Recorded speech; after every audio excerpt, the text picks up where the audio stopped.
اسلام میں جھوٹی بدعات ہیں، اسلام ان کو توڑتا ہے، اسلام ان کو مانتا ہاں تو ویسے 11ویں شریف کا رسالے ثواب ہے، اللہ کے نام پہ مسلمانوں کو کچھ کھلا تجھے ثواب ملے گا، نظریہ تو ٹھیک کر۔ اللہ کے محبوب نے فرمایا مسلمانوں کو کھانا کھلانا عظیم ثواب ہے، عظیم، بلکہ میں نے سیاہ میں یہاں تک حدیث پڑھی، جو اللہ کی رضا کے لیے مسلم کو کھانا پیش کرے میرا رب اس کو جنت کی نعمتیں عطا فرمائے گا۔ عقیدہ تو بندے کا ٹھیک ہو نا، یہ نہ کیا تو یہ ہو جائے گا، یہ سنیوں کا مسلک نہیں ہے، یہ اہل سنت کا مسلک ہے۔ کرو فیصلہ، زمانہ جاہلیت میں سال بعد جو کام ہوتا تھا آج عاشقوں کے گھر ہر روز وہی کام ہوتا، تو پھر یہ عشق یہی ہے؟ سرکار کی آمد کی خوشی اسی کا نام ہے؟ سرکار صلی اللہ علیہ وسلم کو کیا منہ دکھائیں گے؟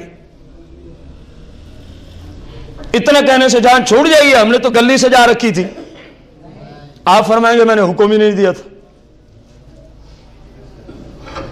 کوئی ہے کسی مفتی صاحب کے پاس ایسی حدیث تو مجھے دکھا دیں، میں رجوع کر لوں گا اپنے اس مسئلے سے۔ کام اچھا ہے لیکن سرکار فرمائیں گے میں نے تو حکم نہیں دیا تھا۔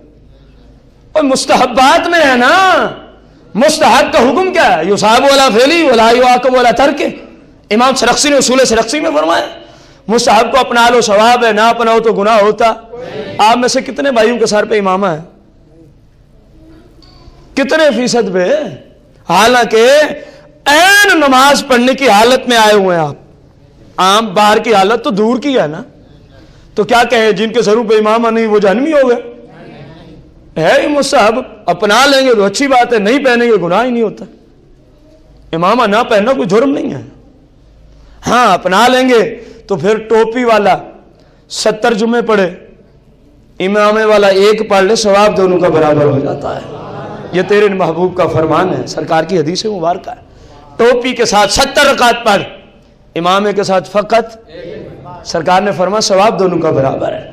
لیکن یہ نہیں کہ نہیں پہنے گا تو وہ سنت کے خلاف ہو گیا، تارک سنہ ہو گیا، یہ ہو گیا وہ، یہ جہالت ہے، کچھ نہیں ہوتا۔ ہاں اچھی بات ہے بندہ پہنے، اچھی بات ہے بندہ پہنے۔ سرکار کا سامنا جب ہوگا وہاں فرائض، واجبات، سنن مؤکدات اور حرام مکروہ تحریمی اور اسات، ان 6 چیزوں کے متعلقہ جواب دینا ہوگا۔ میرے بھائی فرض اپنانا ہے، اس کے مد مقابل حرام قطعی ہے، اس کو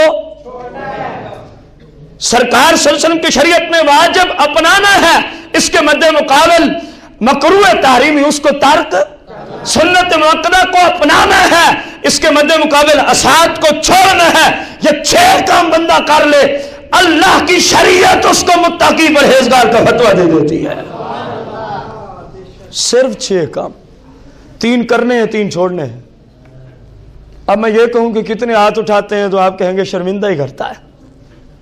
میں شرمندہ نہیں کرتا، میری یہ باتیں آپ کو اس وقت سمجھ آئیں گی جب ان باتوں کا سامنا ہوگا، جب قبر و آخرت کی زندگی شروع ہوگی نا۔ صرف میری بات نہیں، جتنے علماء بھی صحیح بیان کرتے ہیں، قرآن و حدیث اصلاح کی دنیا میں لوگوں کی اصلاح کرتے ہیں، ان کی باتیں اس وقت سمجھ آئیں گی۔ بھلے وہ ایک طالب علم ہی آئے، جس طرح اپنی مسجد میں ہر بدھ کو کوئی نہ کوئی طالب علم آتا ہے، مغرب کے بعد کچھ نہ کچھ لوگوں کو دین کی باتیں سکھاتا ہے۔ اس طالب علم کی باتیں بھی اس وقت سمجھ آئیں گی اگر عمل نہ کیا، جب اس کے خلاف زندگی شروع ہو جائے گی۔ پھر کہے گا کاش اس بچے نے تو ٹھیک کہا تھا، کاش اس بچے نے تو۔ یہ سارا میں نے استخراج کیا۔ اب وہ آیت مبارکہ سن لیں، یا ایھا الذین آمنوا، اے ایمان والو، کیونکہ سرکار کی آمد کا احسان بھی کن پہ جتلایا گیا؟ اے ایمان والو، لا تتبعوا خطوات الشیطان، شیطان کے قدموں پہ نہ چلو، شیطان کی پیروی نہ کرو، شیطانی کام نہ کرو۔ وَمَن يَتَّبِعْ، جو اس کی پیروی کرے گا، خطوات شیطان کی، اس کے طریقے پہ چلے گا، شیطانی کام کرے گا، فرمایا فَإِنَّهُ يَأْمُرُ بِالْفَحْشَاءِ وَالْمُنْكَرِ، پھر شیطان کا تو کام ہی یہی ہے، بے حیائی اور برائی کا ہی حکم دیتا رہتا ہے۔ اور یہ حقیقت مسلمہ ہے، قرآن نے جو کہا یہ حقیقت ہے۔ اس وقت ہم آنکھوں سے دیکھ رہے ہیں جو شیطانی کاموں میں پڑے ہوئے ہیں، ان کو اتنی عزت دی، اتنی ہی غیرت نہیں رہی کہ یہ سامنے ناچ رہے ہیں، میری بیٹی بھی دیکھ رہی ہے، یہ سامنے لڑکی اور لڑکا ایک دوسرے پہ چڑھے ہوئے ہیں، پتہ نہیں کیا کیا جنسی تعلق کے اعتبار سے کیا کیا فحاشی، اور یعنی سامنے دیکھ رہے ہوتے. اس بے حس بے لگام بندے کی اتنی غیرت بھی باقی نہیں کہ کم از کم اتنی غیرت ہی کر لیتا، اپنی ماں کو کہتا امی جان اٹھ جا، اپنی بہن کو کہتا اٹھ جا، بیوی کو کہتا، بیٹی کو کہتا. کیوں؟ اللہ نے جو فرمایا جب تم شیطان کے پیچھے چلو گے تو پھر یہ تمہیں بے حیا بنا دے گا، پھر یہ تمہارے حیا کو لوٹ لے گا، پھر تمہیں بے غیرت بنا دے گا، پھر تمہاری غیرت ختم ہو جائے گی. اب جس کی سمجھ میں قرآن آتا ہے، اور الحمدللہ ہر مسلمان کو قرآن سمجھ آتا ہے، تو میری اپیل ہے جہاں تک میری آواز پہنچے، جب تک اور جہاں تک خدا را رسول اللہ کے میلاد مصطفیٰ کریم کا حقیقی مقصد صرف اور صرف یہ ہے کہ سرکار کی شریعت کو سیکھیں، اس پر عمل کریں، گناہوں کو چھوڑ دیں، گناہوں کو. اب غور کریں، میں 2-3 منٹ شاید لوں گا آپ کے. اہم ترین بات ہے آج میلاد کی صورت میں جو گناہ ہوتے ہیں، تھوڑی سی نشاندہی. شیطان بڑا مکار ہے، نیکیوں میں لوگوں سے گناہ کروا دیتا ہے، نیک کاموں میں مبتلا کر کے. نمبر 1، عورت کا ڈھولکی کے ساتھ نعتیں پڑھنا. یہ ہو رہا ہے، میرے مسلک میں ہو رہا ہے، اہل سنت میں ہو رہا ہے. کوئی نہ اس کے ساتھ اتفاق کرے تو اس کی مرضی ہے، ہو رہا ہے، پتہ بھی ہے اکثریت کو. اور ان کو بلاتا کون ہے؟ انصاف سے پوچھتے ہیں. میلاد پڑھنے والے سنی مرد یا عورت کو کوئی اہل حدیث اپنے گھر آنے دے گا؟ اس کے نزدیک جب یہ ہے ہی شرک تو وہ کب اندر آنے دے گا؟ میں نے کوئی گالی نہیں دی، میں نے آپ سے انصاف چاہا. اہل حدیث کوئی گالی نہیں ہے، لفظ اہل حدیث کوئی گالی نہیں ہے. یہ اور بات ہے کہ یہ مسلک بھی نہیں ہے، یہ اور بات ہے کہ یہ مسلک بھی، مسلک صرف اہل سنت ہے. بریلوی بھی کوئی مسلک نہیں ہے، دیوبندی بھی کوئی مسلک نہیں ہے. یہ سب نسبتیں ہیں، یہ سب کیا ہیں؟ جو آپ کو مفتی نظام ہی ان کی حقیقت وضاحت کے ساتھ بیان کر سکتے ہیں. میرے بھائی غور کر، آج سعودیہ کے مدینہ یونیورسٹی کے ڈاکٹر اور آل سعود یونیورسٹی کے ڈاکٹر، ام القرى یونیورسٹی کے ڈاکٹر، یہ مکہ شریف میں ہیں، وہ سارے کتابوں میں لکھیں کہ ہم اہل سنت ہیں. ہم کیا ہیں؟ تو پھر پتہ نہیں یہ کیا ہے. خیر چھوڑیں، یہ ایک شعبہ ضرور ہے مسلمانوں کا، یہ ایک شعبہ اہل حدیث، حدیث میں چھان بین کرنے والے، حدیث مبارکہ میں چھان بین شعبہ ہے. یہ اہل الرائے، فقہ کے اندر چھان بین کرنے والے، فقہ کے اندر چھان بین، جس طرح ائمہ مجتہدین گزرے. میرے بھائی ان کو بلاتا بھی سنی ہے، ان کو بلاتا بھی جو اسلام میں ناجائز ہے تو پھر کیوں کرتا ہے سنی؟ اب اگلی بات سنیں، پھر ساؤنڈ بھی ہوتا ہے بسا اوقات جس پہ وہ عورت پڑھ رہی ہے میلاد. اول تو 100 میں 95% عورتیں، میں اپنے علاقے کی بات کر رہا ہوں، بالکل جاہل ہیں، اور جاہل سے بیان کروانا بھی حرام، جاہل کا بیان سننا بھی حرام ہے. جاہل بیان کرے، اس کے بیان میں آنا بھی گناہ ہے، الا یہ کہ کسی مستند سنی عالم کی لکھی ہوئی کتاب سامنے رکھے، اس سے لوگوں کو بیان کر دے. میرے امام کا یہی فتویٰ ہے، اور تمام یہ حدیث ہے، یہ حدیث ہے. مولا کائنات گزر رہے تھے، ایک شخص لوگوں کو تبلیغ کر رہا تھا. یہ حدیث سند کے اعتبار سے صحیح حدیث مبارکہ ہے. آپ نے جب اس کی گفتگو سنی، عالم پہنچ ہی جاتا ہے نا کہ یہ جاہل کھڑا ہے. آپ نے اسے ایک سوال کیا، قرآن کی روشنی میں ناسخ و منسوخ کا علم تجھے آتا ہے؟ کہنے لگا نہیں. کہنے لگا فرمایا لوگوں یہ جاہل ہے، یہ جاہل تبلیغ کر رہا ہے، جتنا اس کے خطاب کو سن رہے یہ سب کو گمراہ کر رہا ہے، خود بھی گمراہ ہے. خود بھی کیا ہے؟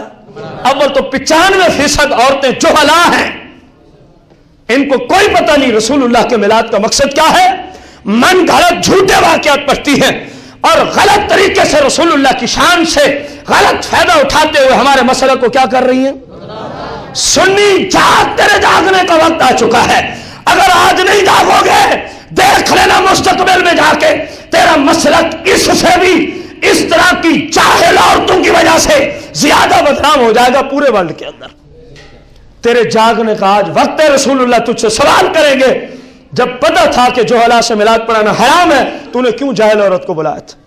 خواہ وہ مرد ہو یا عورت ہو، جاہل سے آپ بیان کروا سکتے؟ اس کی محفل میں جانا ہی گناہ ہے. جس کی محفل میں جانا گناہ ہے تو جس نے وہ کروائی ہے سبھی کا وبال اس پہ ہے کہ نہیں ہے؟ سپیکر پہ، ساؤنڈ پہ عورت ڈھولکی کے ساتھ، اسلام اس کی اجازت دیتا؟ اسلام میں اس بات کی گنجائش؟ پھر بعض جگہ ایسا بھی سنا گیا، اور یہ حقیقت عرض کر رہا ہوں، اپنی عادت نہیں کسی کو نامینیٹ کرنا، اپنی عادت ہے اسلام کا صحیح مفہوم پہنچانا. جس میں غلطی ہوگی خود سمجھ لے گا. عورتوں کے مجمع میں، عورتوں کے بالغ لڑکے، میری عمر کے بالغ بچے، بالغ مرد ڈھولکی پہ آ کے ناچتے ہیں اور نعت پڑھتے ہیں. میں پوچھتا ہوں یہ اسلام ہے؟ آخر تک آواز کیوں نہیں آتی؟ یہ اسلام ہے؟ یہی سنیوں کا مسلک ہے؟ اگر یہ مسلک سنی کا ہے تو میں پوچھوں گا پھر ہندو کے فنکشن میں اور اس سنی کے فنکشن میں جہاں عورتوں کے اندر مرد جا کے ناچتے ہیں ڈھولکی پر، میں پوچھتا ہوں کیا فرق رہ گیا؟ آخر کروانے والا کوئی ایک تھا، وہ بے حس تھا، فاسق تھا، فاجر تھا. وہاں جو 100 کا مجمع گیا وہ تو محلے سے گیا نا، وہ کچھ جنوں کو بلا کے تو نہیں لایا تھا اپنے گھر میں مجمع کو.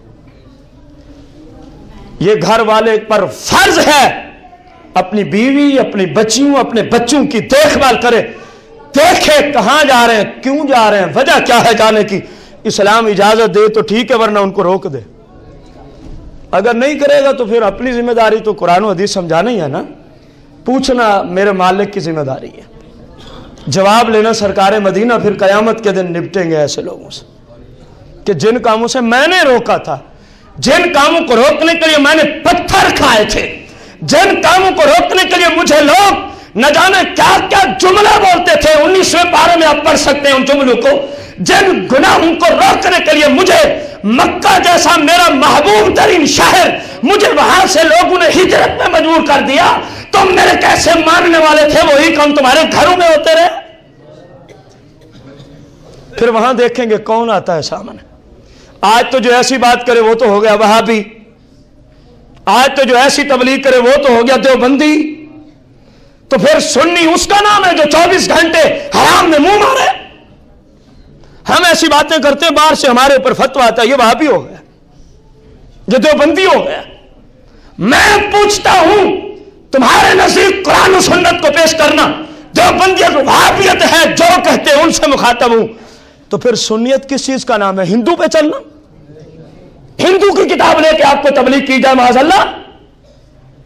میرے بھائی اہل سنت کا مطلب بھی سمجھ. لا الہ الا اللہ محمد الرسول اللہ. اسلام میں اس کلمے کے جتنے تقاضے ہیں پڑھنے والے سے، جب ان تقاضوں پہ کوئی عمل کرتا ہے تو اسی کا نام بن جاتا ہے اہل سنت. اسلام پہ عمل کرنے والے کو اہل سنت کہتے ہیں. اہل سنت سرکار کے اسلام پہ عمل کرنے والوں کا نام ہے. خدا را اپنے آپ کو دیکھو، اپنی عزت کو دیکھو، اپنی شان کو دیکھو. ایسے کاموں سے بچ جاؤ، بچ جاؤ، بچ جاؤ، ورنہ دنیا میں بھی نقصان ہے، قبر و آخرت میں بھی. اللہ جل شانہ سے دعا ہے ہمیں اللہ جل شانہ بس قرآن اور حدیث کو سیکھ کر سرکار کے طریقہ مقدس پہ عمل کی توفیق عطا فرمائے. آمین بجاہ النبی الکریم علیہ الصلوۃ والتسلیم.